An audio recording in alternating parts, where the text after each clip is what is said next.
난살기 시청자 여러분 안녕하세요. 금혁입니다. 이번 개천절에 광화문에서 집회를 하겠다고 예고한 단체는 앞서 8월 15일 광화문에 모였던 단체와 유사한 전광훈 목사를 중심으로 하는 극우 세력이라고 할 수 있습니다. 여기서 이게 왜 극우냐, 그들이 진정한 보수가 아니냐라고 반문을 제기하시는 분들이 되게 많은데, 오늘 이번 영상에서 그들이 왜 극우인지 한번 하나하나 말씀드리도록 하겠습니다. 자, 여러분, 지금은 코로나 2.5단계입니다. 코로나가 이렇게 급격하게 확산하게 된 주된 원인 중 하나가 바로 광화문 집회가 있었다라는 시각도 있습니다. 물론 집회에 참석하셨던 분들은 그렇게 생각하지 않으시겠지만 대다수의 국민들은 그렇게 여기고 있습니다. 그것이 사실이든 혹은 조금 엇나간 사실이 아니든지 간에 지금 국민들이 느끼고 있는 불안감, 국민들이 코로나로부터 느끼는 피로감은 이루 말할 수 없이 크고, 이런 상황에서 대규모 집회를 다시금 예고한다는 것은 결국은 국민들의 불안감 따위는 안중에도 없이 그냥 본인들이 하고 싶은 얘기를 하겠다라는 것밖에 들리지 않습니다. 광화문에 모였던 분들 정말 많은 확진자가 발생을 했죠. 그리고 또 사랑제일교회를 중심으로 해서 물론 사랑제일교회만 확진자가 나온 것은 아니지만 사랑제일교회에서도 다수의 확진자가 발생을 했습니다. 그분들 중 대부분은 광화문 집회에 참석을 하셨던 분들이고, 참석하셨던 분들 때문에 다른 분들까지 피해를 입고 있는 상황입니다. 10월 3일에 집회를 예고하신 분들은 그분들의 포스터를 보든 혹은 그분들의 의견을 들어본다면 늘 자신들이 정통 보수,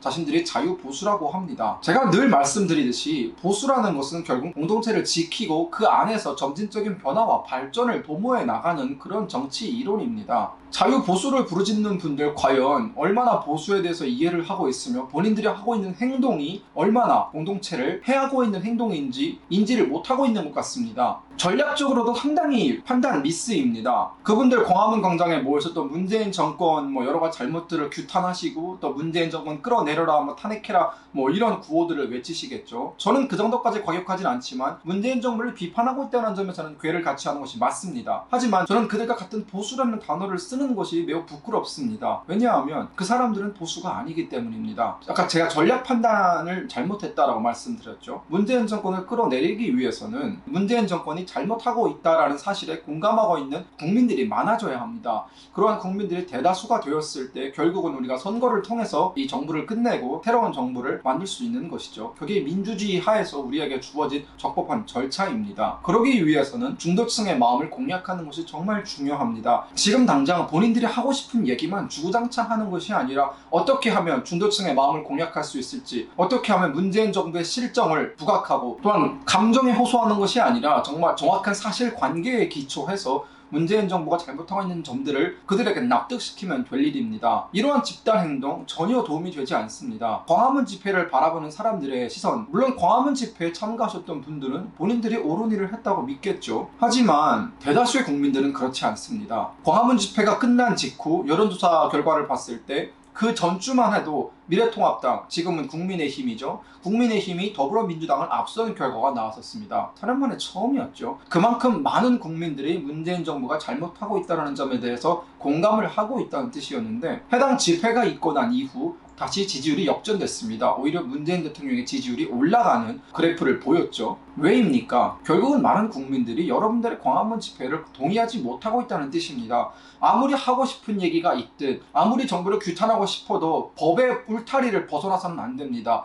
제도의 울타리, 시스템의 울타리를 벗어나서는 안 됩니다. 지금은 코로나가 매우 심각한 상황입니다. 정부에서도 코로나가 집단적으로 발병하는 걸 막기 위해서 그런 집회, 모임들을 금지하고 있는 것입니다. 또 어떤 분들은 이러시겠죠. 민노총 집회에 대해서는 아무 말도 하지 않으면서 우리 보고 그러느냐. 규모를 따져봤을 때 여러분들이 훨씬 더 많았습니다. 그리고 민노총은 민주당 편인데 당연히 민주당은 민노총의 잘못을 감싸겠죠. 그런 것들도 계산을 안 합니까? 결국은 여러분들은 스스로가 타겟이 된 겁니다. 여러분들이 스스로가 먹잇감을 던져준 거예요. 문재인 정부를 끌어내리겠다고 하시는 분들이 문재인 정부를 오히려 강화시켜주는 그런 일을 하고만 셈입니다. 문재인 정부가 깔아놓은 덫에 여러분들은 보란듯이 걸렸고 지금까지도 잘근잘근 씹히고 있는 것입니다. 모르시겠습니까? 그런데도 또 10월 3일에 광화문 집회를 한다? 지금 민주당 내부에서 10월 3일 광화문 집회에 대해서 공개적으로 하지 말라고 하는 사람 없습니다. 왜인 것 같으세요? 그들 입장에서는 보수단체라고 이름을 내건 단체들이 나가서 광화문 집회를 해서 또 코로나가 악화되고 또 국민들의 여론이 악화되면은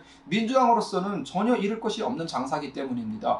그렇기 때문에 겉으로는 반대하는 척하지만 지금은 어서 해라, 어서 와라라고 하고 있을 것입니다. 제발 좀 전략적인 판단을 제대로 하셨으면 좋겠습니다. 여러분들이 이러는 거 결코 문재인 정부의 잘못을 알릴 수도 없을 뿐더러 오히려 많은 국민들에게 실망감을 가져다 줄 것이고 여러분들이 원하는 정권교체 절대로 이룰 수 없습니다. 이런 식으로 행동해서는요 10년이 가도 20년이 가도 정권교체 이룰 수 없습니다. 여러분들은 결코 보수가 아닙니다. 여러분들은 그냥 구구입니다. 구구가 왜 구구인 줄 아세요? 극단에 있기 때문입니다. 어떤 정치학 논리, 정치학 이런 다 떠나서 정말 우리가 일상생활에서 얘기할 수 있는 구구에 대해서 말씀드리겠습니다. 여러분들은 지금 절대다수 국민들의 공감을 얻지 못하는 극단에 계세요. 그리고 여러분들 스스로가 우파라고 우기고 있습니다. 그렇기 때문에 사회의 맨 끝점에 있는 것과 여러분들이 주장하는 우파 합쳐가지고 극우라고 부르는 겁니다.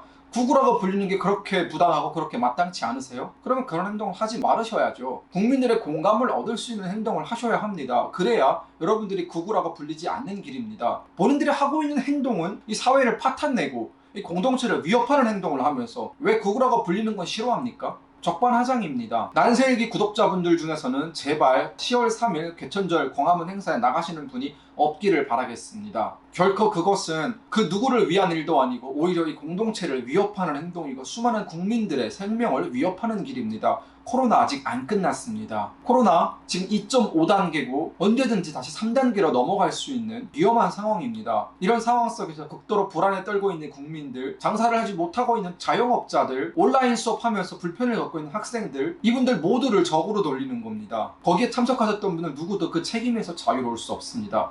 간곡히 부탁드립니다. 난세일기를 구독하고 계신 분들 중에는 제발 어느 누구도 그 집회에 참석하지 않으셨으면 좋겠습니다. 네, 지금까지 난세일기였습니다. 오늘의 영상 유익하셨다면 좋아요와 구독 꼭 눌러주시기 바라겠습니다. 감사합니다.